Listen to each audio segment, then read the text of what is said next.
이번에는 리모델링을 어떻게 준비하셔야 되는지 그 과정에 대해서 간략하게 소개해 드리도록 하겠습니다. 리모델링은 기본적으로 다음과 같은 절차를 거치게 됩니다. 첫 번째로 개인분들이 모이셔서 조합 또는 협의체를 설립하게 되고요. 두 번째로 가지고 계신 건축물들을 안전진단 받게 됩니다. 그리고 세 번째로는 건축 심의를 받게 되시고요. 그 결과에 따라서 네 번째 행위 또는 행정 허가를 받게 됩니다. 그 이후에 기존에 살고 계시던 분들은 이주를 하시게 되고요. 착공, 그 다음에 시공의 과정을 거치게 됩니다. 공사가 잘 준공된 이후에 다시금 입주하시게 되는 형태를 가지게 되는데요. 여기서 중요한 것은 이 과정 안에 보통은 일반적으로는 쉽게 접하지 않으시는 다양한 이제 건축 관련된 과정들을 거치게 되시는데요. 크게 보면 초반 협의체를 설립하시고 안전진단을 받는 이 초반 과정에서 사업 시행 계획서라는 것을 이제 작성하시게 됩니다. 사실 이 명칭은 굉장히 다양한데요. 계획서일 수도 있고, 설계서일 수도 있습니다. 또는 사업 계획서일 수도 있고요. 이 사업 시행 계획서에는 우리가 이 리모델링을 하면서 어떠한 목적을 가지고 있는지, 이 사업성이 과연 타당한지, 또는 이후에 수익성은 발생을 하는지 등에 대한 타당성 검토를 하시게 됩니다. 여기서 중요한 것은 숫자적인 수익성을 검토하시는 것도 중요하지만 그에 따른 건축 또는 인테리어, 디자인의 전반적인 계략을 꾸리시면서 그 타당성을 검토하셔야 된다는 점인데요. 그래서 이 과정에서 건축사 또는 시행사 또 더 나아가서는 디자이너들이 참여를 해서 계획서를 함께 꾸려드릴 수 있습니다. 그 다음 단계 안전진단과 건축 심의 과정에서는요, 진단과 심의라는 중요한 법규 관련된 활동들이 벌어지기 때문에 이것에 전문화된 건축사들의 또는 안전진단사들의 도움을 받으셔야 됩니다. 그래서 이 과정에서는 전문 건축사를 고용하셔서 이것이 과연 인허가 가능한지 또는 안전한지를 판단하시게 되고요. 이것에 대해서 허가를 받으실 경우 심의를 통과했다라고 말을 하고 그 이후에 이에 기반한 구조 설계 등을 통해서 건축물을 어떻게 개보수할 것인가에 대한 정확한 청사진이 나오게 됩니다. 그래서 이제 설계 이전 단계까지는 이제 마무리가 되었어요. 계획도 짰고 우리는 이게 사업성이 타당한지도 검토를 하셨고 인허가 또는 구조 진단도 받으셨습니다. 그럼 이 다음 단계가 사실은 더 중요한데요. 기본을 가지신 후에 그 다음에는 설계나 또는 시공사를 선정하시게 됩니다. 이 과정은 흔히 말하는 설계, 디자인 과정이라고 보시면 되는데요. 기존에 가지고 계시던 리모델링 목적에 맞도록 이 건축물을 어떻게 구체적으로 재디자인 하실 건지에 대한 과정을 거치시게 됩니다.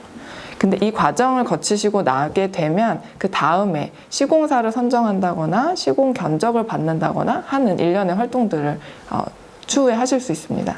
리모델링 절차를 보시면 다양한 전문적인 과정들이 수반되어 있습니다. 그래서 이 리모델링을 진행하실 경우에는 이 과정을 어떻게 관리하실 건지에 대해서 고민이 반드시 필요하시고 여기에는 네 가지의 핵심 구성 요소가 있습니다. 첫 번째는 건축주고요. 두 번째는 설계, 세 번째는 인허가나 구조진단 등을 위한 건축사, 마지막으로는 시공사입니다. 사실 성공적인 리모델링은 크게 보면 두 가지가 중요합니다. 첫 번째는 제한된 공간 또는 이미 정해져 있는 건축물을 어떻게 슬기롭게 또는 더 효율적으로 풀어낼 수 있는지에 대한 계획과 설계가 첫 번째고요. 두 번째는 공사를 시작하게 되면 노후한 건물이다 보니 굉장히 열악한 환경에서 시공을 진행하게 됩니다. 이 경우 발생하는 다양한 변수들을 얼마나 많은 경험과 순발력으로 시공을 끌어나갈 것인가 하는 부분입니다. 그러다 보니 아까 말씀드렸던 네 가지 핵심 요소, 건축주, 설계, 그리고 인허가 또는 구조 진단을 위한 건축사, 시공사가 합심이 되어서 서로 효율적으로 이 과정을 거쳐 나가야 된다고 볼 수 있겠습니다. 그래서 사실 수많은 디자인 이슈들이 있지만 또는 수많은 시공 이슈들이 있지만 그 전에 리모델링을 하실 때 가장 중요한 것은 이 리모델링을 어떻게 진행하실 건지 그 구조를 결정하시는 거예요. 이 부분을 간과하시고 무작정 디자인을 하신다거나 시공사를 설정하신 경우에는 많은